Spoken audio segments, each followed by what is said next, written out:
everybody. Welcome back to another episode of Devil's Advocate Trades Edition with your host, Lisa McGrath. That's me, Lisa. And I am joined today by Wayne Kavanaugh, who is the owner and founder of Frostfire. So, welcome, Wayne. Hello, thank you. Yeah, no worries.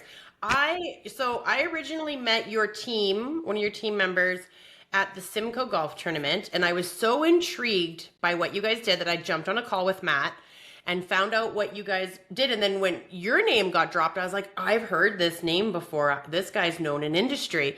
So then, of course, I ran to my people in plumbing and said, hey, this is what I know. And they're like, oh, we know Frostfire. You know Wayne, Lisa, blah, blah, blah. And they started talking to me about who you were. And I was like, okay, yes, I know who he is, but I don't know him to meet. Like, I wouldn't know him to trip on him, but I know who he is. Right. Because you're very popular in the industry because you're a smart guy and you're well liked. Well, I don't know. Maybe you've just been talking to one side of the people, I suppose. Well, let's be honest, Wayne. If you've got haters, you've made it. Success. Success is haters and stalkers. That's what I tell everybody because nobody has your name in their mouth and on their mind more than those two. Yeah. No, I guess I've been around the industry for a little bit, and you get to know some people in the industry, and you work with different people as you're kind of moving through your career. And no, it's great that to have a bit of a reputation out there, like a slightly positive one, if that's okay. Yeah. I've never heard anything bad about you. So, and I mean, like Well, that's good. I've been circulating this industry now very hyper focused this industry for the last 4 or 5 years. So I've worked in condo. So just so you know a little bit about me, my background is a condo. I got into condo property management when I was a board member because we were going through property managers like water. And I was Right. like this job can't be this hard, right? So I jumped in and became a property manager and I I wouldn't say I loved it, but I enjoyed it. I enjoyed it because Yeah. people are always like, Lisa, why would you choose to do condo? And I'm like, it's just personalities, right? If you're organized, if you're smart, if you understand construction, then it's just personalities that are really the challenge because it's just a whole bunch of people coming together and they're passionate or they're angry or they have an agenda and you just got to kind of weed through it and make sense Exactly of right. everything, Yeah. right? It's really what it is. So I took a shit ton of psychology courses. I've got tickets galore and diplomas and certifications and got into restoration and did construction. So I walked out of property management and went into construction and did that. I did that and built my way up to being the COO of a company and then went off to do director of operations in restoration. Good for you. And then Yeah. and then I was just like, you know what? I'm tired of working this many hours for somebody else. I'm going to do it on my own. And I was in the middle of a really ugly separation, well, the beginning stages of a really ugly separation. So I just grabbed my kids and said, I'm going to start making my own schedules. My first year out of the gate, I did really well, but I wasn't happy because I was on side of the trades, and there was nothing happening. I wanted to be an advocate. That's what I wanted to be, was an advocate for people. And so Yep. it makes it easy when I meet people like you who are with Frostfire who are about the same thing. I just want things to be efficient. I just want you guys to save money. I don't want there to be wasted air in your hallway or the wrong type of, I want to be able to do that. Right? So you created, which I think is super cool because we did condo chats and I listened to your presentation. And so you Yep. created this, it's almost, I call it like a modulator, right? It's like a modulator. Okay. Is that what it is? Well, my technology, what it does is it corrects for air density changes, and it's Mhm. constantly doing that. So it's not really a modulator, but it does modulate in the sense that it's always making corrections for ambient conditions, and then what those conditions are going to look like by the time you take that air and bring it into a building. And by constantly doing this, always working in the background, you're always scavenging something. You're always saving a ton on fuel. You're always saving a ton on electricity. And typically these units, they run 24/7, 365. So there's ample opportunity to be able to save money all the time. And, when I first started doing this, I thought, well, you know what? If I save a kilowatt here and a gigajoule there, who cares? But you start doing the math and you start scaling this out, of course, across a year. And now Yeah. you're saving people real money. Now you're into, 5 figures. And that Yeah. catches people's attention. So just so my audience knows, we're talking about HVAC. Yeah, correct. I assumed everybody knew already. No, Well, don't assume, Wayne, you make an ass out of you no, and I me. shouldn't. Well, I've done that plenty of times. That's my big thing whenever I'm on site with people, I always like it. And the guys they always say the same, well, I just assumed. And I'm like, oh, don't assume. You don't assume. I'm like, so I've used play on words when people assume. So I'm like, so your understanding was this, which led you to the conclusion or speculation of this, and they're like, yeah, I assumed it, and I was like, don't assume, Happens a lot. right? So Yeah. I was gonna give them a hard time when they do that, but yeah, so it's HVAC, and so you've created a system because you've been in. How long have you been in HVAC for? Uh, Going back a couple of decades now. I couldn't tell you the exact number, but yeah, I've been around the industry. I started my career in HVAC working for a manufacturer, Engineered Air. They're one of the largest companies in North America that makes this equipment. Um, and when I was there, like I did see certain elements of laziness in the industry. It was kind of Hmm. it's been done this way forever. Why would we change it? Yeah. And it always bothered me. Um, and then when I did work as a service manager, I saw more of that. And the question always got asked, well, why do these things cost so much to run? Well, Yeah. because they're kind of inefficient, and there's kind of better things that we could be doing. So then when I did decide to go out on my own, I thought, what could I do? Like, what could I actually do that would make a real difference for people? And then I came up with this system. I came up with the Frostfire technology. And I've got it out there now in a lot of buildings, Hmm. in Calgary, Edmonton, Canmore, and I'm just trying to expand that all the time. Yeah. Get more and more customers, and the more data you can show people, the easier the next sale becomes. I know. I mean, you guys kind of hyper focus on commercial and where there's spaces of multiple units. So commercial and condo is where where people are going to see the real difference because people Yeah. might be like, well, can we do this to my furnace? And it's like, well, No, I have a friend of mine. He works for a builder, and he's fairly high up. And he said, "Can you do this to a furnace?" And I said, I wish it worked that way. It doesn't. There's not enough temperature differential, no. because it works on a return air based system for furnaces." And he said, "That's too bad." He's like, I could get you every house in the city if this were." I was like, "I would love that, but I can't do it." Yeah. Well, and that's you designed it for multi spaces, right? For multi-family dwellings where it is buildings and Yeah. there's So more so than some 20 of units. Like you Yeah, said, some like of some of containers. the areas where this is going to work the best is in, wood frame construction, concrete high rises, anywhere that's using makeup air coming into a building, Hmm. warehouses, any kind of facilities. One of my goals for this year is to really try and push this tech into the oil and gas facilities, because I know that they're spread out throughout, you know, all sorts of regions of this province and the country. Hmm. And those guys are spending a ton of money on their utilities as well. And to be able to kind of take the tech that I've been able to prove in the condo market and in the rental market, and even hotels, and now I'm thinking, okay, well, now it's time to start targeting some of the bigger guys. I can show them the numbers. Hmm. So that's one of the goals for this year, is to really expand into much larger pieces of equipment that move much more air, and then the savings, of course, are just going to be higher. So that's kind of cool. So I'll tell you where my brain went is like outside of Canada is where my brain went, like Europe, because right Yeah. now we're not friends with the States right now. Well, sometimes putting out a friendly hand, and businesses can try and restore some of those relationships. Yeah, but then I you're I looking at personally, tariffs. well, I have noticed this already. Like, I've noticed that trying to Yeah. move into that might be impossible at this point, Yeah. just because of how expensive that would be as a venture. But I do hope that this is kind of a short-term tariff system that's going to be put in place until the politics kind of works its way through and we all want to be friends again. It's gonna be like 4 years unless someone like takes drastic action. I'm just saying.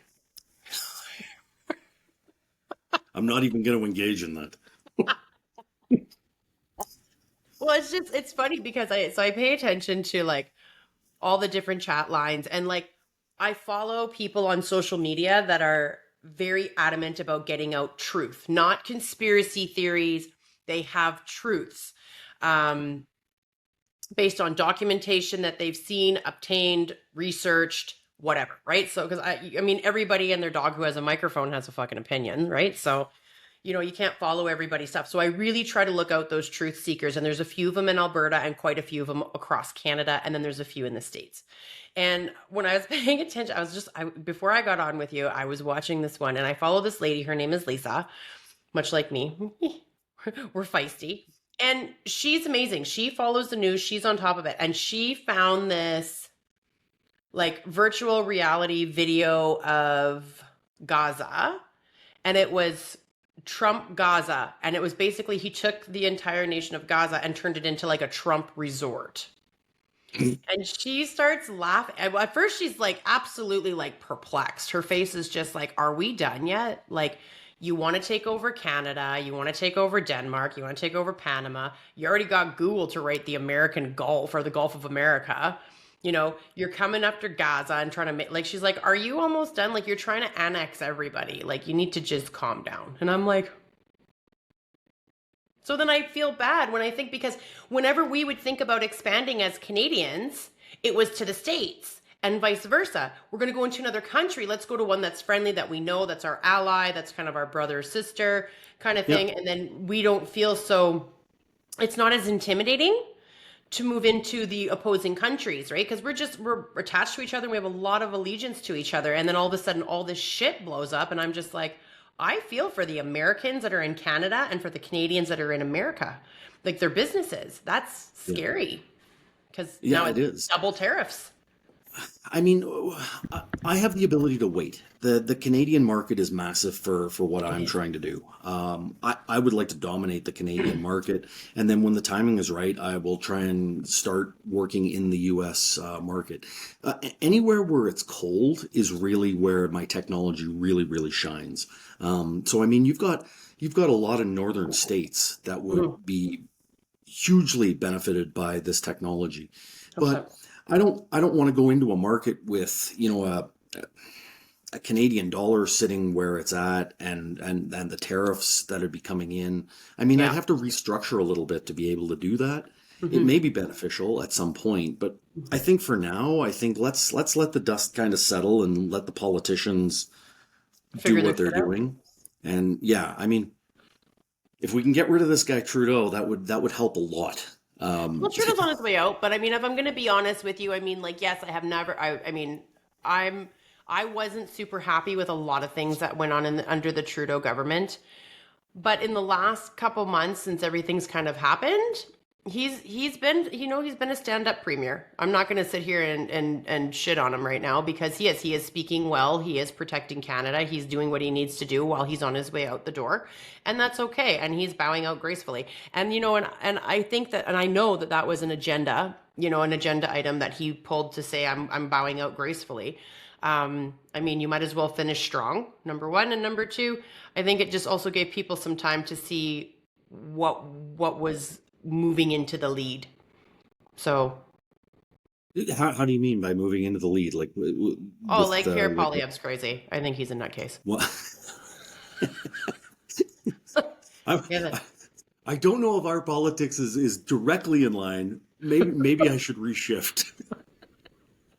Shifting One of down, I reverse. will say I will say one thing, because with what I'm trying to do and the technology that I'm introducing, I've Yep. tried to work with some of the government organizations in terms of like funding and helping my customers. Yep. And to be very honest, it sounds good. It all looks great on paper, but it's all fluff. And then you read about green scandals and everything that's going on. They're lining their buddies' pockets with heat pumps and this, that, and the other. And you're like, Yep. oh my God. And then, Yep. a legitimate startup like myself is Hmm. reaching out saying, well, how do I help my customers afford this? They want it. And you chase down all the paperwork and you go through all of this, and it comes to nothing. And you're Yeah. like, they're spending all the money on advertising the program that doesn't exist. Yeah. So this is what I will tell you. And I mean, like, between you and I, Wayne, because I genuinely like who you are and what you bring to the table as, as a professional. So I'm going to tell you. that although our politics may not align and we can agree to disagree, the blue is not in our corner as the small businesses. They're not. Unless we're in True. those high 6, 7 figures, they don't give a shit about us. And No, so, you need and we're to hustling. look after yourself and, Yeah. and your own business, and then the people that you're actually trying to help. I would agree with that. Yeah. So, because I mean, Um, a lot of the stuff that's going on, I mean, there's always scandals, there's always bullshit, there's always, helping your buddies out, whatever. That's always going to be a thing on some level. I mean, we do it in our everyday life. If we can give our friend a job, or if we can give them a hand. Most of us try to give them a hand up, not a hand out, because yeah, you don't learn from a handout, right? So, absolutely. and I mean, I think with me, where I struggle is that it's not just the tax breaks, but then it's like you get the tax breaks, you make the rich richer, and then you privatize healthcare. Well, what the hell are we going to do? Like, you know, kids, grandkids, children, wives, spouses. Now everybody's kind of like, all of us, upper middle class, and lower are all like, we can't afford this. We're not. The whole reason we're Canadian is so that we can go into the doctor. Yes, it might take a few hours to be seen. Yes, we might not get in right away, but we're not sitting there shelling out thousands of dollars to see the doctor, Yeah, that's and I'll right? give you that point. I will concede that one. It's nice to have a healthcare system that you can rely on when you need it. Yeah. I mean, there's some broken parts to it. I mean, nothing's ever perfect. In a perfect world, we wouldn't have all of the crazy that's going on, but it is what it is, right? So, what about Toronto? Toronto would be really great for you. I mean, Be a huge market. yeah. Yeah, absolutely. And during my time with Engineered Air, like I did travel a lot, and I did get to know a lot of the service companies Mhm. and quite a few good influential people. It's a matter of growing at a rate that I can sustain. I don't Mhm. want to jump into a market that I'm not ready for, and that's kind of why I've slowly expanded through Calgary and Alberta and like that, because it's easier to manage when it's closer to home. Yeah. And especially when you're a new technology, if one of the service companies that I'm working with says, "Hey Wayne, something's going on here that I don't quite understand. Can you give us a hand?" It's Mhm. easier for me to drive half an hour or an hour and meet them on site and work through whatever problems we're having, Yeah. rather than, if someone in Toronto were to call me up and say, "Great tech, Wayne, love it. However, we're having a problem with an installation. We Mhm. don't know how to solve this." Yeah. Um, then I either have to look at hiring somebody to support that market, or am I on a plane trying to help support that market? Ooh, you're on a So plane. it's, well, maybe I'll just go to Tahiti or something, if I get on a plane. Fair. So it is. It makes sense to try and grow at a reasonable rate and in a way that you can support the technology, that people see that you're supporting the technology. I mean, one of the things that I find is that when you start from fresh with a brand new concept and an idea, it's hard enough to get people on board to believe in it. So first people have to believe in you, and then they have to start believing in the tech, and then the support comes. And if you don't have the support, what Mhm. are you? You're Yeah. nothing. Especially Agreed. when you're promoting something that let's just say that there's people out there that don't want to see it succeed. There are people that are very happy to let the industry just continue going the way that it's been going Yeah. forever Hmm. because it's profitable. Fair. Yeah. That's fair. Are you going to? So I know you and I see each other, and I see your people a lot at the different events. So Yeah. we've got there's a couple events that are coming up. So are you guys headed back to Simcoe? Yep, Simcoe Golf Tournament? I signed up for the Simcoe Golf. I'm going to be doing that one, and then Are I you think going, or is later Matt this going? year. No, Sorry. I'll be going. Yeah, I'll be going to that Well, one. I'll see you there. I'm trying to remember what we sponsored. We sponsored something, but yeah, we'll be making a presence down there and Me too. say hi to everybody, and they get to see how bad of a golfer I am. Right? Me too. I'm a bad golfer, but I bought the golf clubs and I got them labeled, and I'm like, listen, I'm gonna look the role, but I'm not gonna act it. Good with it. I got like the golf club has got like my LPM on it. I'm like, they're like, oh, Lisa, do you golf? I'm like, no. Yeah, Just look in the part, everybody. Just look in the part. yeah, I hold clubs and I drink beer. That's Right? Me too. I like to Maybe if we're lucky, socialize we'll get too. paired up and then we can just suck together. Ooh, that would be fun. Right? We'll just race the carts around. I know. Be good times. I got, you know what? I always, every time I do these golf tournaments, I always get paired up with like the best people. I always like, Yeah. I like all my groups. I think they're great. I was with a board member the last time I was at the Simcoe one last year. So Yeah. last year was their first one. So I'm going this year, and I am also sponsoring. It's a small sponsorship, but I'm sponsoring them as well. And then I will be going to the CCI, and I'll be going to probably Socia, which those ones you go to too, do you not? Yeah, Associa, I might sign up for that one too. There's so many people that want you to participate in the events, Yeah. and you can't do them all, you know. So I would, because I've done the Associa one before, I'd like to maybe try and branch out. I might try the CCI, the COF. Like I like I like the COF a lot. They've been huge in helping support me right from the beginning. I mean, you would know Terry, and from the first time I met Terry, he was just like, "I got to introduce you to people. I love what you're doing. I Yep. love how you're trying to help the industry."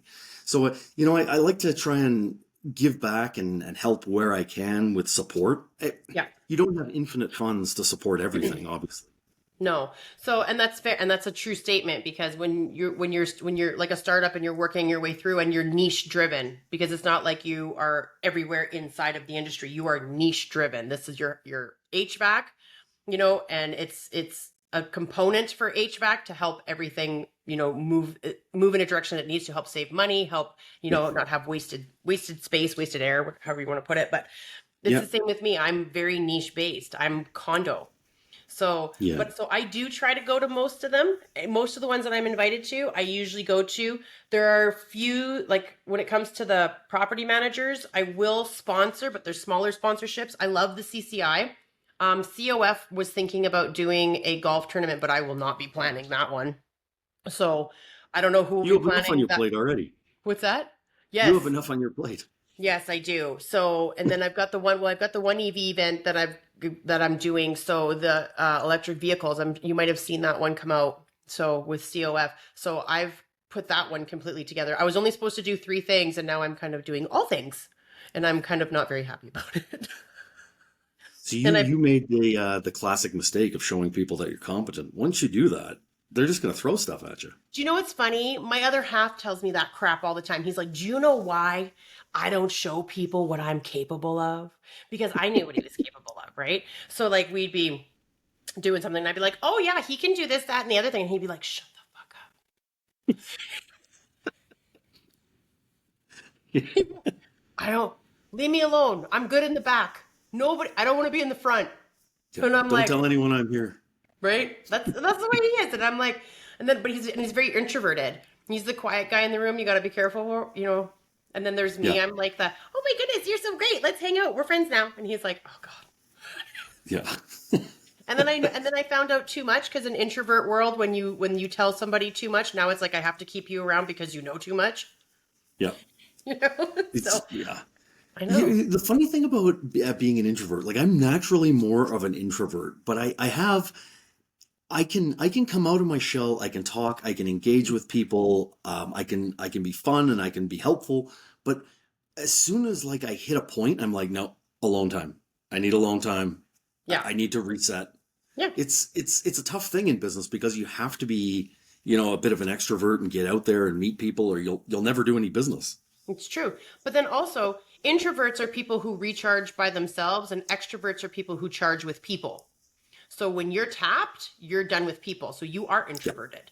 It doesn't mean yeah, you can't exude, expressive ways or be extroverted in that way where you want to engage with people and socialize. That doesn't mean you can't do that. It just means that you hit a point where you then need to go recharge your battery away from everybody. So yeah. I would agree. yeah. Yeah, But then absolutely. I feel that. yeah, and you know what's funny? Did you know what most introverts and extroverts will say? They'll say so extroverts will say I love hate people, which is their way of saying that there are a lot of people in the world that they don't care for. And then Yep. introverts are like I hate people.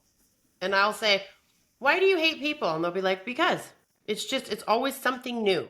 It can't just be a pleasant conversation. It's always got to go in one direction or another direction, or there's some sort of drama. And we don't care to hear it. We would rather sit at home and like do whatever hobby we have. Like we Yeah. don't care. And if we are socializing, we would prefer it to be one on one or two on one or three on one versus a big group. We Yeah. don't like all of the people. And then, oh, not only that, but then close people, right? So I'm like, so how does that translate to you hate people? And they're like, it does.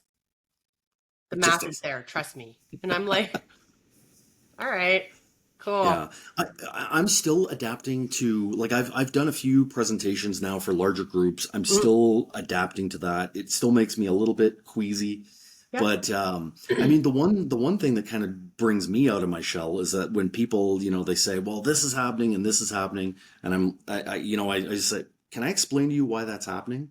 Mhm. And then then it's just the knowledge kind of takes over, right? Then it's just blah blah blah blah blah blah blah blah blah. But I think that's where So we as small business owners excel is because we're so passionate about what we're doing to help that when someone asks us a question that we know we could like it doesn't have to be on what we're doing in particular, it can be on something within that dynamic of it, but we know the answer inside out.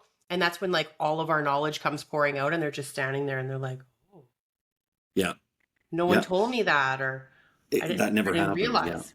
Yeah. Yeah, I mean one of the things when I first started with this technology, the primary focus was really about saving people money. I thought if you can't save people money, you don't have a business. Yeah. And then as I kind of progressed through this, I realized that, you know what, there's so many other benefits that I'm not even sharing with people. Yeah. Um, one of them being the stack effect, where buildings, the pipes on the first, second floor, the lower floors, they freeze every year. And Mhm. then when I can actually explain to people why that happens and why that occurs and why makeup air systems are so important, um, that's perhaps another avenue that I will chase down this year as well, is insurance companies, because I don't Mhm. know if they've put the connection together as to why this occurs year and year after year after year, and they're just paying out. Yeah. So it's nice to be able to talk with decision makers Mhm. that actually see the value in what you bring to the table. Yeah, absolutely. No, I agree with you 100%. Now, I'm going to venture outside of, because I'm in Airdrie. So my Yep. base is in Airdrie, and then I do mostly in Calgary and area. I'll go out to like Banff, Canmore area, right? Oh, I'll go to So Okotoks if I have to. I don't really like driving south. Got a pack snack. it's a lovely place. I love Okotoks. Okotoks is beautiful. Don't misunderstand me. I just don't like the journey. That's all. Just kind of, I I mean, I'm just suppose. being a whiner, if I'm being honest. What does it take to get from Airdrie to Okotoks? That's got to be over an hour. Yeah, it's an hour 15. Yeah, it's pretty spread out, isn't it? Yeah. Yeah. So, but I mean, you take the ring road, and I mean, like, who said we're doing 100? I don't know. So, You're doing the speed limit, eh? yeah, right. Yep. Sure. Of course I am. What happened? But actually, so now I can't whine too much about Okotoks because I plan to go to the Alberta Condo Expo in Edmonton. Ooh, Yeah. Are you going to go? Do you know anything about it? I CCI don't. North Maybe. puts it on. CCI North puts it on, and I can send you the stuff because right now they have the early bird tickets, so we don't spend as much because we're not members. Now I don't know if they'll accept the fact that I'm member with CCI South. Yep. They might move it over, so I'll ask her if I can go under membership because I'm CCI South, right? Because a lot of times they'll just cross because you're already a member, right? With the Yeah. so many chapters across Canada. So sometimes they'll give you the courtesy because you are a member with CCI.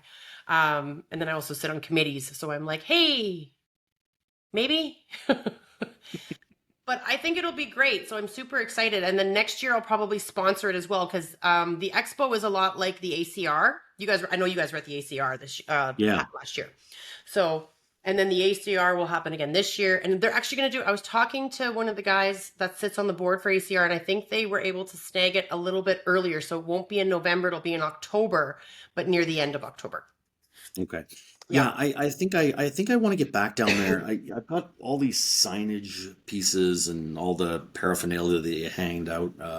I'd like to be able to get back down there and meet some people. The Mhm. first year that I went there, I was nervous. Like I was just these people. I'm trying to give everybody the elevator pitch as they walk by, and I find that what's much more successful is just being super chill with people. Hey, Yeah. how are you?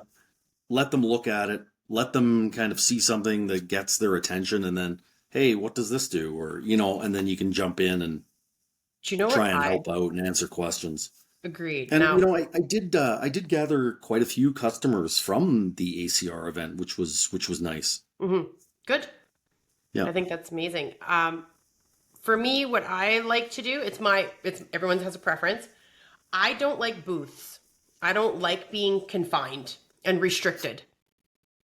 I know, right? Shocking. So, so I sponsor, and I do this. I sponsor the same thing every year at the ACR, and it's so funny. I always get everybody bugging me. They're like, "Why do you sponsor?" So I do the bathroom.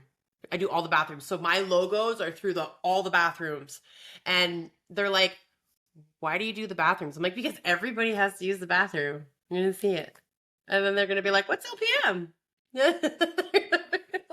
And they're like, "I don't know if that's really smart or just kind of crazy." And I'm like, a little bit You of both. know, I have to say, I think it works because every time I go to a Flames game and they have Pete the Plumber in the urinals, Huh. and I giggle at it every time. I think it's ridiculous, Yeah. but I remember the logo, See? so it There's works. method to the madness, I guess I'll say. But so I have like my name tag. I still have it. I have to bring it to them next year. So I get these name tags. So it tells you who I am. It has my logo and then it says sponsor. So I walk around with that and then everybody knows I'm a sponsor. It's like, which is great because then it, as a sponsor, you should be recognized because you're helping for this event to come to fruition. All sponsors, no matter how big or how small, are all coming together. And Yep. believe it or not, it's really not that cheap to put all of your logos in the bathrooms. People would think it's cheap. It's not cheap. So, right? Yeah, So, no, you can like we were talking about earlier, you can spend a small fortune on sponsorships for whatever event that it is. So you need to be careful, you need to make sure that you set a budget for what you're going to do and you can't hit them all up in one year. yeah, So you pick and choose and you say, well, this year I'll do this and next year I'll do that, or we'll see how it goes. Who wants to work with me? Who yeah, should I try and reward for helping me? yeah. Well, and that's the thing. Anytime I have to do HVAC stuff, I mean, I'm pretty loyal with a couple of plumbers. Um, Yep. and I mean, my favorite, and he's actually going to be, so he came on to podcast as well. So Bob Henry's on podcast. His will drop Love in Bob. 2 weeks. I know, Bob's great. He's so funny. He's like, when we were right before we got on, he's like, I don't normally do these things, Lisa. And I'm like, you're going to be great. Yeah. I'll be so shy. But you know what? He did great. And he's very smart. Like you guys are all very incredibly intelligent in how you speak and how you speak to your clients and how, just having the integrity and the ethics behind everything that you do. And those are all things that I pay attention to at the end of the day. You know what they say? They say if you want to get along with someone and you want to genuinely know who they are, don't talk about religion and politics. And Right? we already breached one of those. I know. But I mean, whatever, right? Now you know a little bit about me. Now you'll be like, I know she'll go shooting.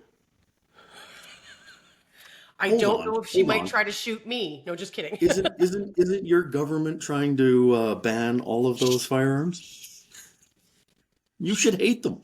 No, not at all. I don't. I mean, you're not going to like everything your government does, right? I mean, that's It's normal. I true. mean, and here's the thing with me. In past times, like when it's premieres and stuff, this is going to sound awful, but when it's premieres and stuff, I pay attention. I always pay attention to the leaders. Okay? So some people will be like, "Oh, I just bleed liberal, so I don't care who the leaders. I'm just going to vote." I'm like, "No, no, no. I need to pay attention to who the leaders are. I will throw a vote to an MLA that I may not know nothing about, but I know their leader knows what they're talking about." Yeah, and I seem to think that most people vote kind of the same way, right? You think? There's either going to be one kind of key thing that grabs. So let's say, for example, you pick a conservative, and you like whether you like their leader or not, but you might like the idea of lower taxes. So Yep. someone might vote that way because of either the leader or one kind of a thing. And then if you're, let's say you're a liberal, you might pick one thing like communism and say you want it to go that way. Just fucking poking the bear, eh? You're a liberal in Alberta. I don't know what else I can do. Like, Well, yes, I'm liberal. Right. I grew up. My parents were liberal, and I grew up liberal. But then here's the thing: as I got older, so I did throw my vote to conservative when Allison Redford was going for premier. I threw my vote to her. I That's like who her. you chose to vote for out of all the conservatives? Alison Redford. My God. With a woman in office, I was impressed, and I did like what she had to say. I paid attention to what she had to say. I mean, I liked Ralph Klein. I didn't mind Stephen Harper. They didn't really bother me too much. They weren't. It wasn't. Whatever. Um, I didn't. Chrétien made me laugh. I thought he was hilarious personally. And then I mean, there was a lot of things that Paul Martin did, but in Canadian governments, like I find where I struggle is that I did like Stephen Harper as the prime minister. I Yep. didn't struggle with him very much. I felt that he was pretty level headed, but then I'm hearing about all these different things that he's a part of, and I'm like, oh God. I'm like, why do people always have to have some sort of agenda or where, like, how deep is he in this? But then I look at people like Pierre Poilievre, and he's like in my opinion, like a Timu Trump. Like he's spouting all the same shit. He has a similar type platform. When Pierre first started, I could actually get behind some of the things he would say. Yep. I was like, oh, yeah, that makes sense. And yeah, he's talking to people, and I get that. And he was really all about humanizing the idea of being a politician and what it would be and listening to the people. And so I was kind of in that headspace of, okay, like Pierre for like the next like premier, sure. Because he's got a lot of Albertans' attention. But the way he thinks across the country, it doesn't sit with everybody. It doesn't sit well. Personally, I wouldn't vote for him regardless at this point. You start to get to know people as you pay attention, right? Regardless of who's Yeah. endorsing him and this, that, and the other thing, I don't stand behind a lot of the things that he says now. Everything is very slogany, right? So it's all like these Yeah. little, yeah, that's I, where I struggle. I would. Yeah. No, I would. I would agree that I do think that he's a bit slogany. I mean, do you know how you would vote for one guy just because you hate the other guy so much? Like Yes. I've gotten to this point where I think the corruption of this current liberal party, I don't think they've always been that way, but I think this particular liberal party, um, they've pushed it too far. Mhm. They're not center anymore. They've gone so far left that, I mean, some of the things that bother me are that, like even, free speech stuff. Like Mhm. you and I can have a very open, frank discussion. But I hate the idea of people telling me what I can or can't say. So for me, it's stuff like that that the liberals have introduced, Censorship. like hate speech laws and stuff like that. Yeah. Like I hate your fucking mug. Like, should I end up in prison for that? I don't think so, but if the right laws come in place, it's actually a nice mug. I'm sorry. It says zero fucks given. I was just showing it. It actually that's too funny. Right? I hate your mug. Well, my mug says zero fucks given, bro. So here we go. You know? But I don't disagree with you, Wayne, because I'm not saying that I agree with everything. Like I've thrown my votes to Green, to NDP, to Conservative, and to Liberal. To me, it comes down to the leader. It comes down to their platforms. It comes down to understanding how much they're not showing us, right? Like when we're coming close to elections, I always tell the same joke, right? You've heard. Yeah, I think I might have told it on a podcast. I don't remember if I did or not, but you've heard the politician joke about the politician that dies and goes to the white pearly gates, and then they give him a decision of whether he gets to choose if he goes to heaven or hell. Did you hear this joke? I haven't. You Okay, may continue. so politician dies, goes up to heaven, stands in front of St. Peter. St. Peter says, well, we treat you guys a little differently. He goes, you get a chance to choose where you're going to go. And the guy's like, what do you mean? Of course I'm going to choose to go to heaven. And he's like, well, you got one day in heaven, you got one day in hell. That's how it works. And he's like, that's fine. So he goes into heaven, and it's very tame. It's boring. It's typical, people, there's just people kind of walking around, kind of, smiling, whatever. And he's just like, oh, God, I got to live in this for the rest of my life. This is bullshit. Super boring. Then he goes down, he gets flashed down to hell. Devil's there, he's wearing a suit. He's like, hey, he's like, how's it going? He's like, great. And the guy's like thinking, Jesus Christ, I'm going to walk through this like fiery, like brimstone hell with caves and people screaming. He's like, I already know where I'm going. It's going to be boring for the rest of my life. And sure shit, he opens the door, walks into hell, and it's nothing. It's like a resort with like condos and race cars and like golf and like beautiful, beautiful people everywhere. And he's like, yeah, he's like, this is what it is every day here. And he's like, oh, he's like, I did not expect hell to be this. I thought it'd be like a pit of fury and people screaming their heads off and whatever. And he's like, no, no, no. He's like, people always give hell a bad rap. He's like, it's really not that bad. And the guy's like, okay. And he's like, think about it. He's like, hell is about sin. Why wouldn't I just reissue the sin that you've chosen to partake in anyway, right? And he's like, yeah, it's a good point. So the next day he goes up, St. Peter goes, did you choose? He goes, well, I hate to say this, but I think I'm going to go to hell. I choose hell. I'm going to go to hell. And he's like, oh, okay. So then the devil comes up and grabs him, goes back down, pushes him through the door. And what does he see? He smells brimstone. He sees fire everywhere, pits. And he's like, what the fuck is this? He's like, you told me that we would end up in the same sins. And he's like, ah, he's like, yeah, well, yesterday, he goes, yesterday we were campaigning. Today you voted. So there you go. Yeah, that's And truth, right? I'm like, there's so much truth to that. Like, it's so funny. That's why I always say, like, when people talk about politics, I'm like, it's going with the devil you know versus the devil you don't, which is The why I devil think you Justin don't, got back in, you know, and I'm not saying I didn't vote for Justin the second round. I think I went, yeah. I don't remember if I went NDP or if I went Green. Because I was just like, I think I threw a vote. I was like, I don't like any of them. So I'm just going to throw. But you know what, though? I do like Elizabeth May from the Green Party. She's feisty. Have you Is she ever? the one that drinks a lot publicly? Maybe she's not having a good time. She's getting in, you know? She's getting the fucking dirt from her people. Can't do that. You gotta have some drinks.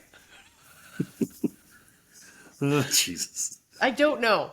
I don't know if she's out having beverages, tasty beverages with people, but I mean, I wouldn't blame her. I mean, it is politics. I mean, I think you have to drink. You're either drinking or smoking crack if you're a politician at this point. Well, they've legalized all of that. I don't think they've legalized crack yet, but Well, give Trudeau another term. He'll get there. no, he won't take another term because he's stepping down. But they've got replacements for the Liberal government, and I don't think they're bad. I don't think they're bad replacements. I think they're a lot better than what we've seen in the past, because there were times where I was looking at the Liberal government and I'm like, we can't vote this idiot in. Are you kidding? Does he know how to wipe himself? Like, who ties his shoe? You know, Exactly. like, there are times Yeah. where I think that. And even though I am like, and I mean, we also have to remember that the right and the left are going to take small things and blow them out of proportion Of course. in media, That's what right? politics So is. it's like, yeah, so it's like the liberals will be like, we're going to paint a sidewalk, you know, rainbow color to support LGBTQ, and we're going to investigate on this other aspect of why there's more things coming into the, you know, 2+ LGBTQ Q++ alphabet mafia garbage craziness. Because I'm very supportive of the LGBTQ, but I'm not supportive of all the extra added letters. Like, LGBTQ to me kind of explained everything, kind of covered everything, I thought, you know, so I think it's just complicating it now. That's my opinion. But, you know, and then the right will take it and be like, oh my God, they're going to make us do all this stuff and blah, blah, blah, blah. And it's like, no, they're just supporting gay pride. And the area that they're doing it in, they got approval because there might be a higher concentration of LGBTQ in that community, or there's a lot of supporters of LGBTQ. So it's not a big deal. Besides, it's a fucking rainbow. Who doesn't like rainbows?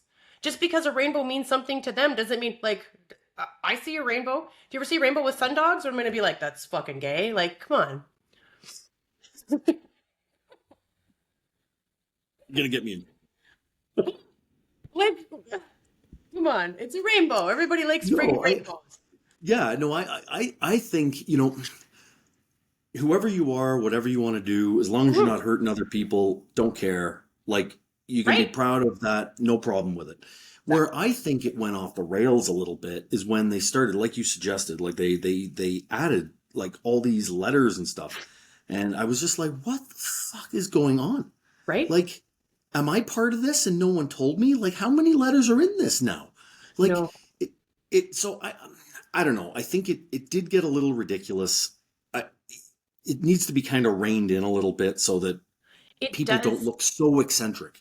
I'll tell you why it does. it needs to be reined in because their movement was so powerful, and it's now become a farce amongst a lot of people that were supporters and people that are even part of it. There are Yeah. gay, trans, lesbian, and queer that are now standing back and going, I'm not part of that. I don't Well, associate with that. exactly. And I would agree with that. Like once you go too far, it kind of becomes a bit of a joke on itself. It muddies it. And it does. Yep. Yeah. Exactly Because right. I had this conversation with a friend of mine. So he's on podcast and he's a trucker. And I asked him about the convoy crusade there. I didn't understand it. And he said it started off properly.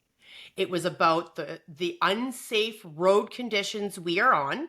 It is about the amount of highway of tears we travel on and how dangerous it is and how we're always at fault if something happens. That's what the convoy was originally about. Then it turned Huh. into COVID and treatment and all these other things. And then this woman got involved and decided to start spouting her mouth off. And he's like, it got lost. But the whole reason was because we were traveling during COVID. You couldn't stop doing export import. And he's like, and the road conditions were shit. And we had nowhere to go because everybody was closing their doors to us because it was a pandemic. That's what we were upset about. It was our Yeah. traveling. And he goes, and I'm like, would have never even thought that's what the convoy was about because of the way it was publicized. And he's like, yeah, because it got muddied. It was a good movement in the beginning, but then it just turned to shit. Yeah. You know, just taking kind of like what happened during COVID. And Jesus, I don't want to jump into COVID too much because we could talk about that all afternoon. Right. But one of the things that I found ridiculous that happened during COVID is that people didn't know how to react. And you saw businesses and you saw particularly old age facilities, and they started making very dramatic moves. They're saying, well, we need to have like charcoal filters, MERV 15, MERV 18, all these high level filters. And they weren't moving any air anymore into their buildings. And then they decided, well, you know what? We can't control it. Let's just shut these things down. And then they had no fresh air circulation moving through the bit. Like just the judgment calls that were made were unbelievably bad. And what most people don't realize is that if you're bringing air in from outside on a roof on a minus 25 day, Yeah. there is no COVID in that air.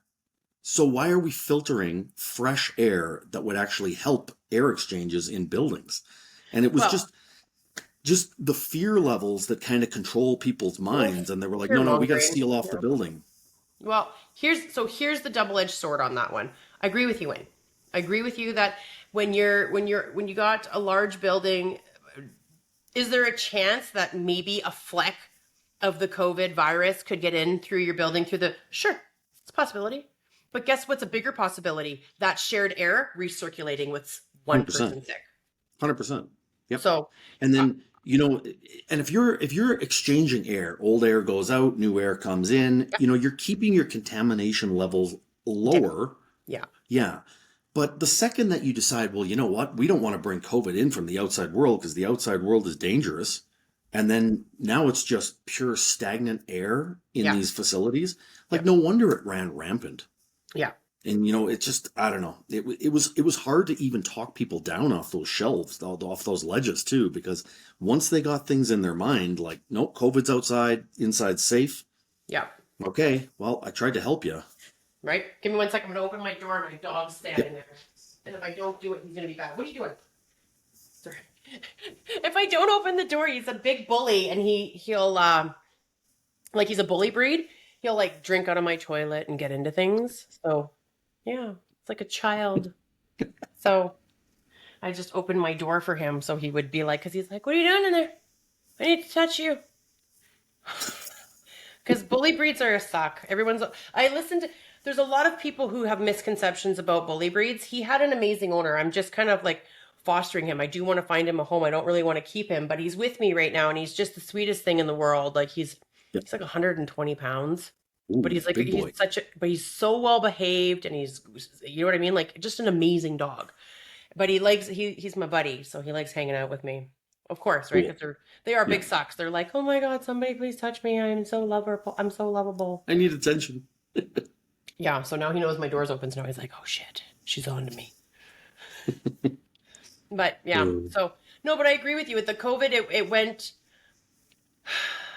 See, like, I've listened to all the conspiracy theories, not all, a lot of them. I've heard a lot of them. And I did a podcast where I said to people, if you made the decision to get the shot or you didn't, that's a personal choice. Everybody needs to back the fuck off. I'm tired of hearing about how, oh, you took the shot, now look what's in it. Now look what you've done. Like, piss off. Yep. Everyone did it for their own personal reasons. I did it for personal and professional. I'm not someone I vaccinated my children. Both my kids are fully vaxxed. I'm fully vaxxed. And then when COVID came along, I was like, they don't know really what's going on. From what I understand, this is derived from the SARS vaccine, which has been around for 20 years. That's at least Yep. what they're telling us. Worst case scenarios, we get a couple of side effects, call it a day. So Yeah. it's like, here we go, right? Now, for the people that didn't want to vaccinate, I don't blame them. They're allowed to sit at my dinner table. I'm not upset whether you were anti-vax entirely or whether you were just anti-COVID vax. The anti-vaxxers that are completely anti-vax, unless they have a legitimate reason, hear me Yep. out on this. They have adverse effects on anything. And they're like, listen, I'm allergic to a lot of the stuff that's in there. It's a bad day for me. And I'm like, okay, that's fine. They're usually pretty easygoing, but the anti-vaxxers, I don't really have a lot of anti-vaxxer friends that are like full-blown anti-vaxxer. I don't have a lot of them. No. I find they have a very different mindset. And it's not right or wrong. It's a little bit extreme for me. So I kind of stand back because I went through cancer, I went through stuff, and I did a lot of naturopathy. I did a lot of stuff to learn about my body and how it works and this, that, and the other thing. And I took all of the different avenues, but there are some things like, some people would say, oh, well, you got cancer because you took the COVID shot. And I'm like, that's not nice. No. I'm like, No. don't do that. I'm You like, know, w- I too kind of have some opinions on COVID. yeah, Most of those I'll keep to myself just because I know that there are strong opinions on both sides. But there what I is. really, really hate that happened during COVID is that if this was during COVID right now and you and I were having this conversation, Yeah, like it would drive us apart. It was nuts what happened. yeah. Like you couldn't even have a reasonable conversation with people. Mm-mm. I mean, like I saw people that were friends that are no longer friends because of the disagreement in an opinion of Yeah, that what's going happened. on. Yeah, I myself, like, my neighbor across the street, yeah. he Oh, no. my neighbor across the street, he's a cancer researcher for kids. A Yeah, really important job. Like yeah. a lot of respect for the guy, very smart individual. And he got pulled from cancer research to study COVID during this time. So there was like a 2-year period where he wasn't studying cancer anymore. He was studying COVID. Okay. And at the end of the day, like we argued and we disagreed a lot just because of some of the fundamental freedoms that had been taken away from us. Hmm. Um, I really hated the idea that if you don't wear a mask, and some of these masks were fucking stupid. Like people were wearing rags around their mouth that these things wouldn't stop water from getting through. Hmm. Like it was ridiculous, let alone like a virus that's going to find its way if it wants to. That's right.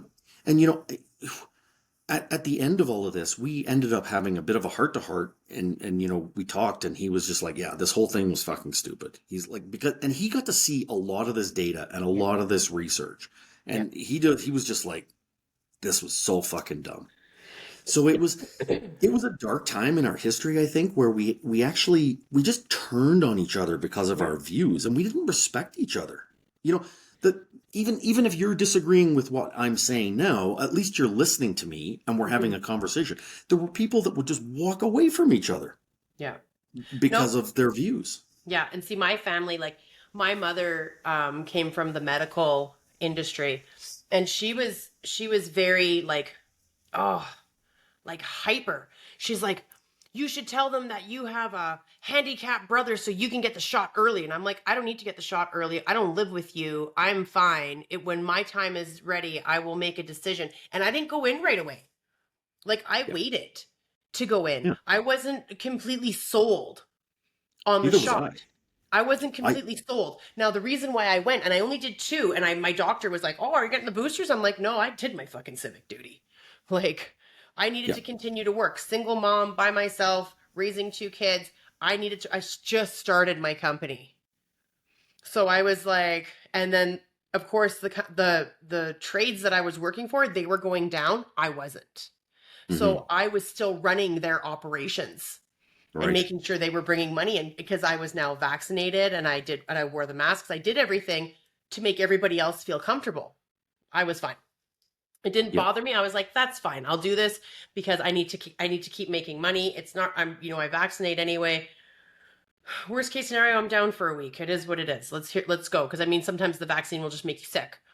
Yep. Like give you the actual virus, right? So because it's supposed to be a dead virus. That's what it's supposed to be, right? So but regardless, like even myself and my other half, like we would joke about it. I was like, oh, COVID's just an influenza. And I know that my family would be like, no, it's not, Lisa. COVID's real. And I'm like, okay, but I had COVID. Do you Hmm. want to know how I found out? Because somebody called me and told me that they were diagnosed with COVID. I had zero idea. I was asymptomatic. Yeah. It affected different people different ways. I mean, That's right. one of the conversations that I had with one of the, at the time I was a service manager, and I talked with one of the facilities managers at an old age facilities, or like a, elder care, Yep. and they said, "Well, do you know how many people that actually die from the flu?" And I was like, More. "No." And they were like, "Yeah, well, there was more people that had died from the flu, but then people weren't dying from the flu anymore. The same number of people were dying from COVID." And I was like, "Holy fuck!"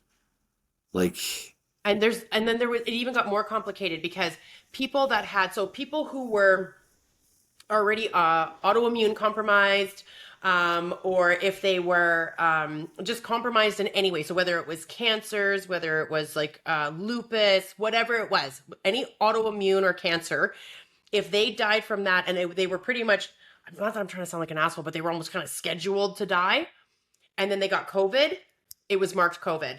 It wasn't yeah, marked cancer. It wasn't marked, complications due to whatever. Like if you had heart, so there, I'm not going to sit here and say that COVID, whatever COVID was, or however it came about, however, if it was fabricated, whatever, I'm not going to get into it with people, but what I'm going to say is, however it came about, it exacerbated underlying conditions for certain people.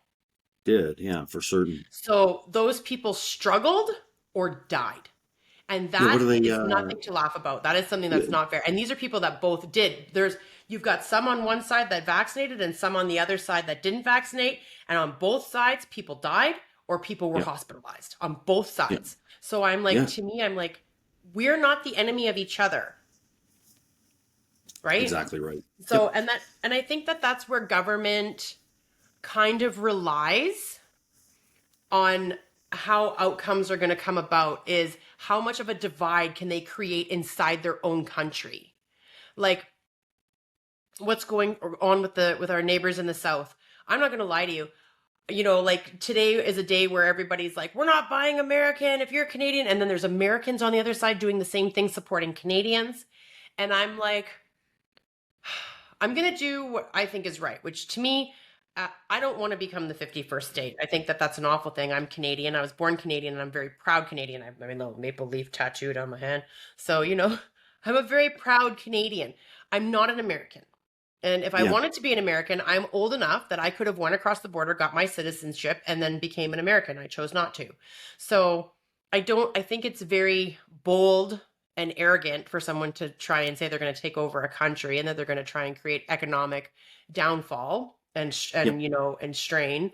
And I think that that's a horrible thing to say to someone who's been giving you your crude oil at like discounted prices, you know? Like, Yeah, no, I definitely think so. The interesting thing about Trump, though, is I don't think he has any intention of taking over Canada. I think it is just look over here, bark, bark, bark, bark, bark, and then over here something else is happening. It's a huge distraction. I think that's really what this is about. I personally think that Trump hates Trudeau. I think he hates him, and he of just course he wants to does. embarrass the hell out of him. And he and I don't think that the relationship between Canada and the United States is going to improve until Trudeau is gone. And I think when Trudeau is gone, it might be a bit of a healing block. Oh, it's not just Trudeau. Trump's got to go too. The T's have to go. Well, he The T's he's have to not go. going for 3.5 years, right? Like, Well, or I three mean, 3 years, 9 months. Maybe somebody in the States will get tired of him. I don't know. You're gonna get me in trouble. Right? I don't know. I'm just speculating. I'm just Yeah, speculating. But yeah. you know, But like to kind of to your point, like what you're talking about is like, the not buying American, not buying Canadian. So you've got these assholes on both sides of the border that, they're collecting our tax dollars and they're living large and spending it and right? doing all of this. And it's driving this wedge in between ordinary Americans and ordinary Canadians. And you know what? I don't have a problem with Americans. Me They're neither. nice people. Yeah, a But lot of them they're are. creating this whole, Yeah, fuck you, and yeah, it doesn't need to be that way. yeah. I agree. I agree with you. And that's where I say, like, this is where the divides come. Like, when it comes to COVID, when it comes to this, they're creating divide amongst the people and controlling it. So they're puppeteering all of us by saying, oh, this is what's happening. Like, you've got the people that are mega in the States and then all the other people. So it's like 40% are mega, 60% are not. Right. And you've got so many people that are like, we support Canadians and we don't want this to happen. But I don't think you're necessarily wrong. I do think this is let me show you what the right hand is doing, but not the left, Yeah, exactly right? right. Because I that's think how a that's lot of really things what this is happen. about. Because in the Yeah, Canadians are so hyper focused on what he's doing, but they're not paying attention to everything. But we are right now. We are paying attention to a lot of things. Like we see how he's communicating with NATO, with Russia, with Elon Musk. I have a friend of mine. He calls him Mango Mussolini and Adolf Musk. things I'm like, didn't oh end yeah, well for Mussolini. what's that? Things did not end up well for Mussolini. We know. So I think that's maybe why he said it. I don't know. Yeah, And you know and what though? You know what I'm super thrilled about though is what's that? Canada beat the shit out of the Americans in the hockey. Right? It's our sport. Four Did you see? Nations? Okay, so there's a Canadian that's I think he's in Ontario.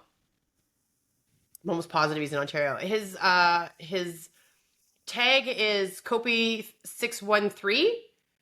I don't know this. Yeah, I think it's what it is. Anyway, he's hilarious, and so he's got merchandise, and I bought some, and it says Canadian as fuck on it. One says, "Does a bear shit in the woods?" I didn't know that was a Canadian phrase.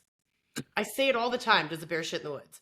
And I thought for sure that just everybody just knew that phrase. And then I started talking to Americans, and I was like, they'd ask me something. I'm like, "Oh, it's a bear shit in the woods," and they'd be like, "What?" Where are you from? Right? Or for fuck's sakes, that's something else we say apparently. So he has all of these different phrases, and there's one that I bought, and it says "not for sale," and then there's another one that says "our country, our game." Yeah, yeah, I like that. Yeah, our Yeah, country, no, our game. I And I watched was I like, watched that game with the family, and like, just you it almost happened in slow motion where the pass came across to McDavid, and I was like, and I think everyone, we reacted the same way, like, come on, and yeah. oh, it was so exciting. Well, and Mm. there was a lot of publicity in regards to that game, and it was like it wasn't just a hockey game for Canada. It wasn't. Canadians No, went out there and they were like, "Fuck you, we're gonna show you who we are." And it's funny because I'm listening to all of these people, and they're like, "Do you know the Geneva Convention came about because of Canada? Because we went and burnt down your White House because we're savage. We're not. We don't collect prisoners because prisoners eat our food, so we just shoot us on sight." And I'm like, "Yeah, we are pretty savage."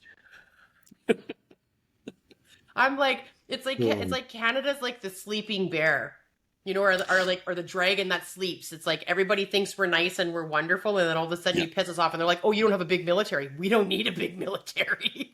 yeah. We're Yeah, no, efficient."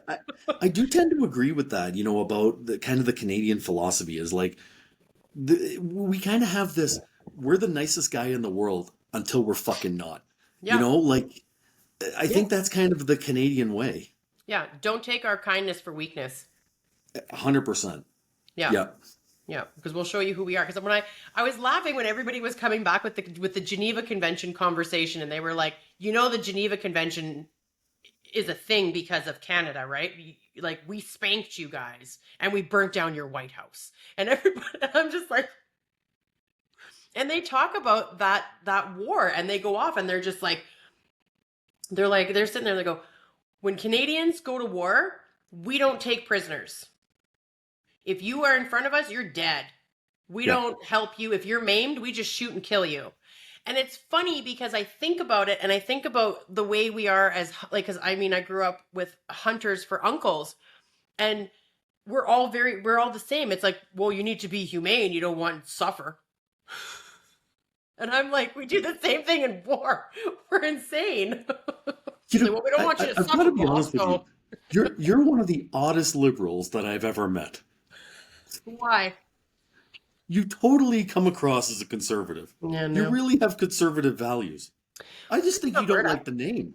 What if we were to change it for you? No, because I don't like Danielle Smith. I think she committed political suicide when she walked across the floor, and I don't like all of her politics. And Oh, I you're don't going think back all those years. You remember?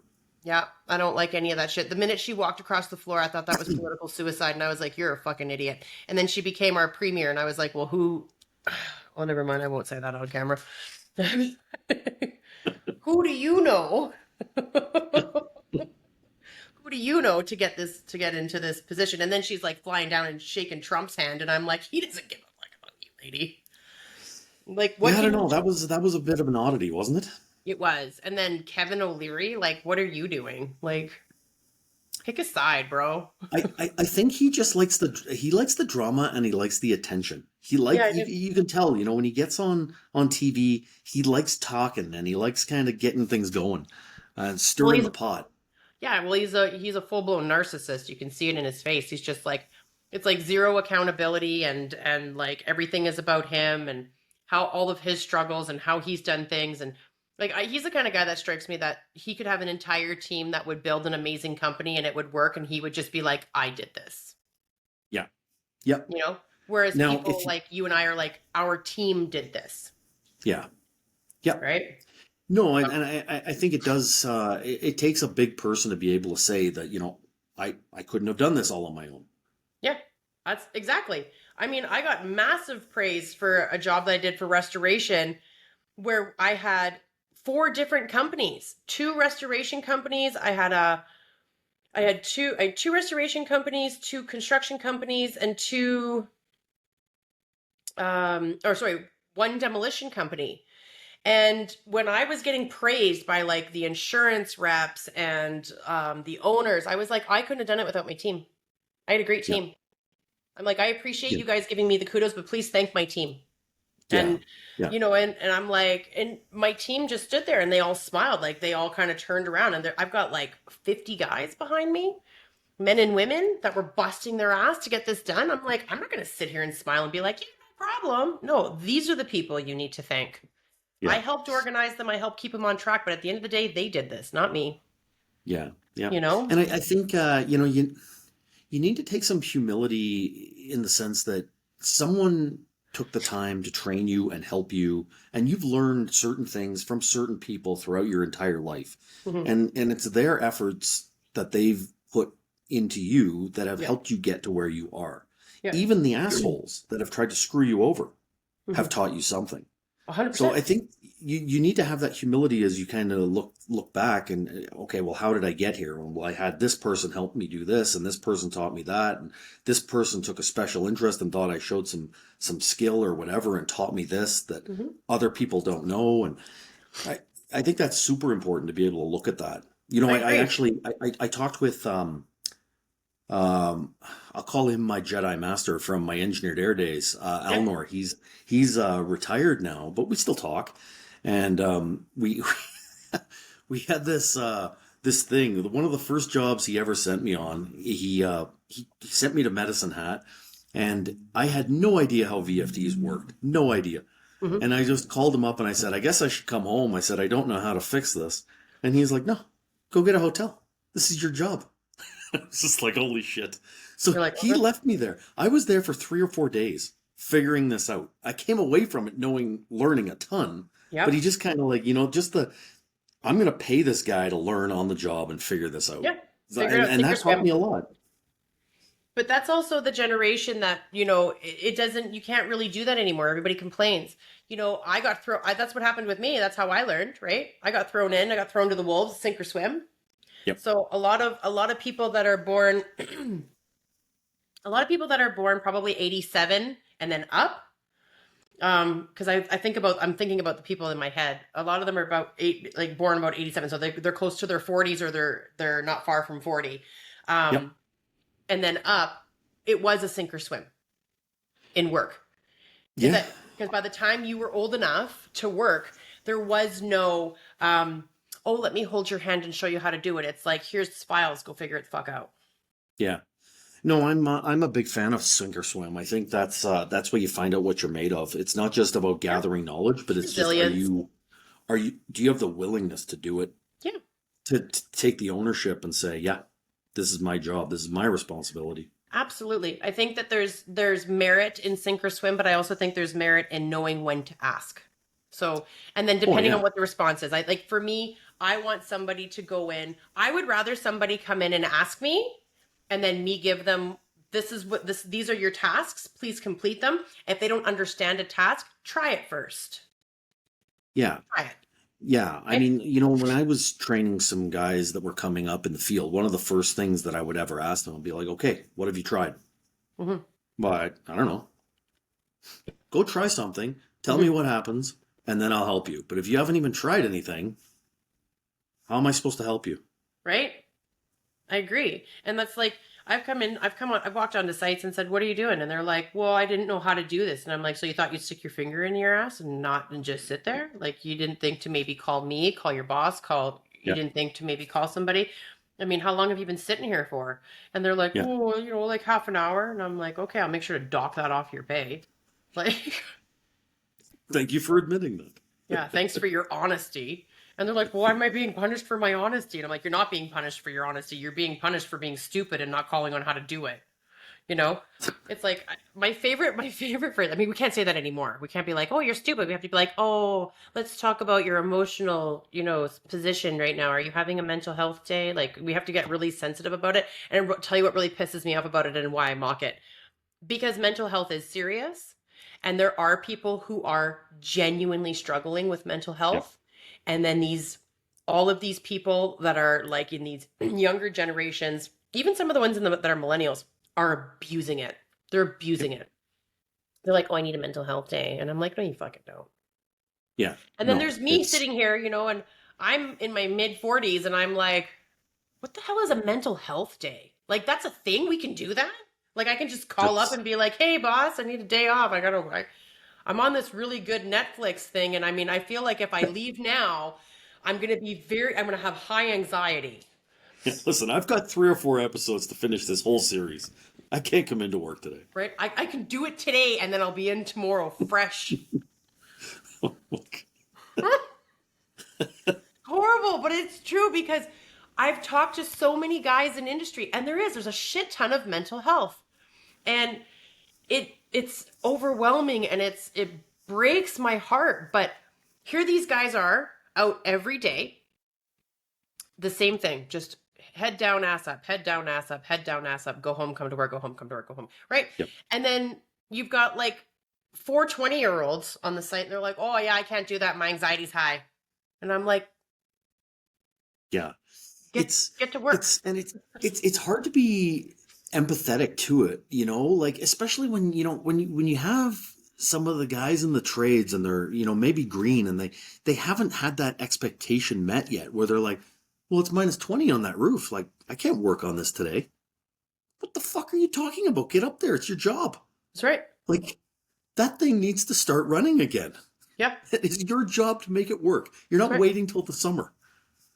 Like, I'll tell you what, because the thing is, like, I think you have to earn the right to say that. And I'll tell you one of my journeys, Yep. as I was learning, I got sent to a pump transfer station one time in the middle of Saskatchewan, middle of a field, couldn't see anything for miles and miles and miles, Hmm. and no cell phone reception. Like, there was nothing. I go in, I get this unit back up and running. The building starts heating up, and I'm like, okay, yes. I go back out to my truck. My truck is just like done. I'm like, Yeah. what am I gonna do? Like, am I gonna sleep here and wait for someone to come find me? Jesus. So I climb into the back of my truck, and I had my oxyacetylene torch, and I was like, okay, Wayne, you got to be careful with this. Too much heat, and you're you're cutting through your oil pan, just the right amount of heat, thin that oil out, and away you go.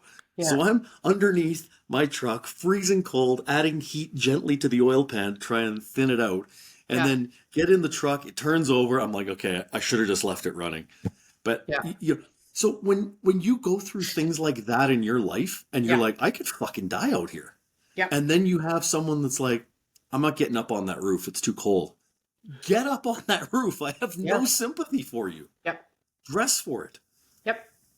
100%. Because, and I agree But with you because I've done the same thing, right? So being in trades, when you're a paper pusher, because I am a paper pusher, I've jumped in the trenches with all of the guys. I have ripped floor. I have gone on the roofs. I have overseen so many different elements of construction. I have jumped in with them. And they'll be like, what are you doing? And I'm like, well, how am I going to learn what you go through if I don't do it? Right? you Minus have to. 20, there's a burst pipe. I'm there. I'm one of the Yep. first ones there, and I'm one of the last ones to leave. And that's what earns you the respect as a person. Great for a woman to do it because then they got nothing to bitch about. But as a person, you're more respected, especially when you're someone who's really good at the paperwork, when you're more of a bureaucrat, right? So Yeah. then people are like, oh, she's not scared to go haul the garbage out. She's not scared to bring the materials in. She's not scared to be here before all of us and make sure everything's clear and get all of our safety stuff done and go over everything with us. And it's like, yeah, that's my job. Once you hit a certain point in your career where you're the top dog, no is no longer in your vocabulary. No, it's just So a matter of figuring it out. that's right. And not only that, but it's like I love these executives that are like, "Oh, I don't do that." The fuck you don't. You do everything. The minute you start getting paid that six-figure plus salary, Yep. you now there's no such thing as no. There needs to be more toilet paper. You should know where it is or you can help go get it. You are now basically outside of just doing your everyday task. If someone needs something from you, you got to be able to jump and go do it. That's my personal opinion as someone Yeah. who's sat in, high ranking position. Someone calls me, for God's sakes, I was the director of operations for a restoration company. I had a client come through. Clients don't normally come through to the director of operations. They don't normally. You've got project managers and all this shit beforehand and operations management, but they come to my desk and I'm like, hello. And they're like, hey, we're in Olds and someone hasn't come and we were told someone's going to come and this. And I was like, pardon me? And I'm like, no problem. I'm on my way. I go to the back. I get one of the girls. That's one of the techs. And I said, get in your truck. We're headed to Olds. And I'm like, grab your guy. I'm going to meet you there. I'm on my way. And I told Yep. them, I said, I'm so sorry. I'm like, as the director of operations, I am on my way with my crew. And there was three of them and they went in and we looked at the roof and we had to cut out part of the drywall from the interior and we had to get dehues in there. And I was like, and then the only challenge was where the electrical was coming from because they were out in Olds on like an acreage. So we had to run extension cords from their house. And that was over to where their shed was. And because it was like, I call it a shed, but it wasn't like, it was like a huge garage type building. So, but they called it a shed, so I called it a shed.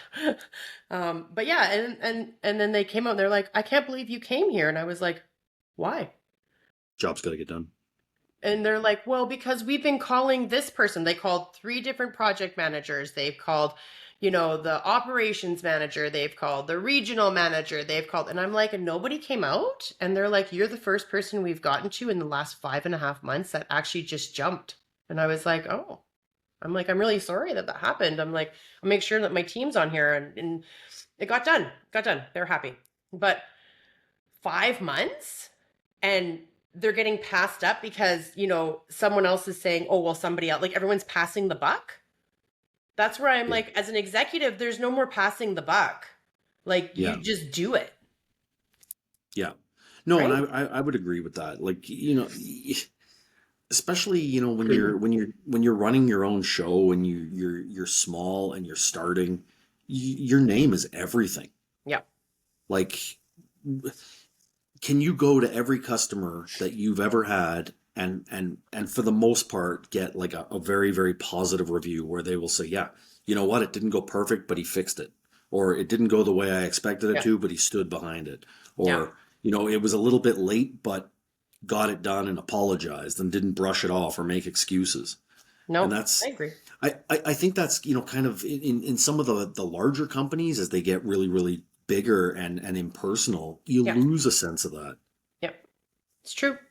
It's true. It's because they get so, I mean, you almost kind of have to put up like this, it's almost like a tainted guard because you're no longer in the same realm. You went through everything like we talked about in the beginning, right? The iceberg, right? Yeah. Metaphor. And now you've been beaten and bruised and whatever, and you're now you're at the top, the part of the food chain where you want to be inside of your industry, inside of your business. It was where you want to be, and now you kind of have to disassociate with everybody else down below because you know you're going to be on some level hated. And that's why they say it's very lonely at the top, At the top. Yeah. right? Yeah, I would So agree with that. Yeah. yeah. So, and that's what they say. And they say you're going to lose friends, you're going to lose this. And it's funny, it's interesting as you start to progress as a business owner, friends of yours that you had for years will start to fall away because they don't understand, especially when you have friends that do the paycheck to paycheck or friends that have, that are employed. They're not employers and they don't understand a lot of it. A lot of them don't get it. Like I have a lot of friends that don't understand that I'm always working when I'm out.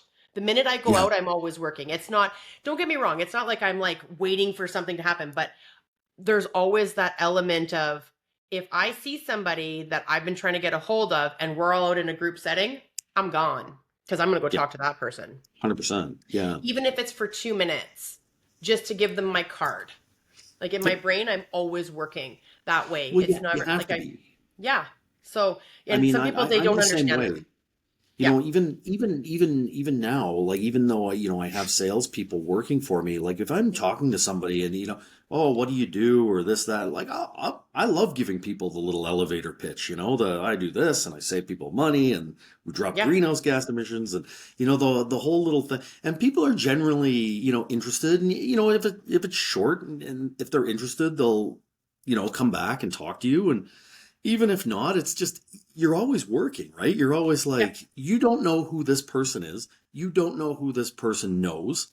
Yeah. Why wouldn't you take this opportunity to tell them who you are and what you do? Mm-hmm. Yeah. No, I 100% agree with you. But yeah, but anyways, we are an hour and 21, so I'm gonna wrap us up today because I know you're a All busy right. guy. Last time when I talked to you this morning, you were like, I'm so busy.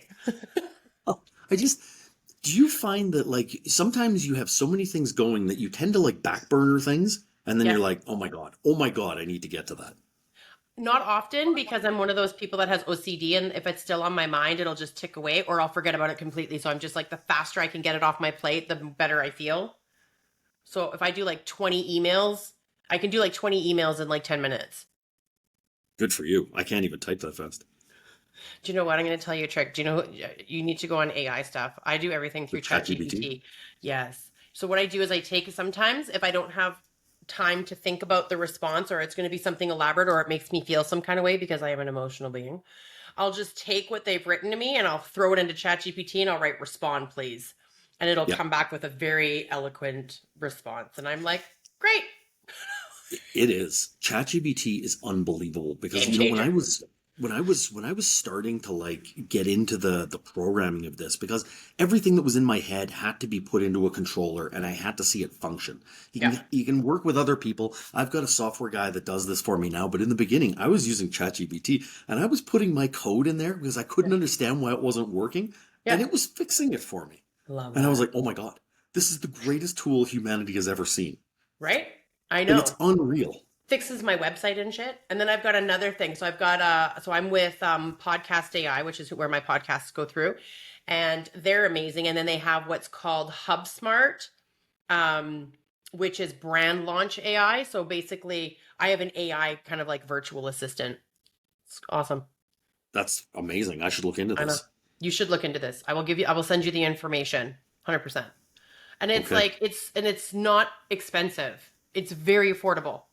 You pay for like the year, and this like you just all you do is you put all your information into it to help it learn who you are and what your business is, Yep. and which is super easy because they pull most of it off of your website URL, and then Yep. it just spits all these things out and it spits out your avatars and everything, like so your client avatars, and then it just goes. You just that's what I've been building right now. I've been built because I just joined it, so I went through my onboarding and then I'm just building it right now. It has like your logos and everything. So when you miss your call, it will pick up your call and be like, and you can have like different voices on it, which is really even cooler.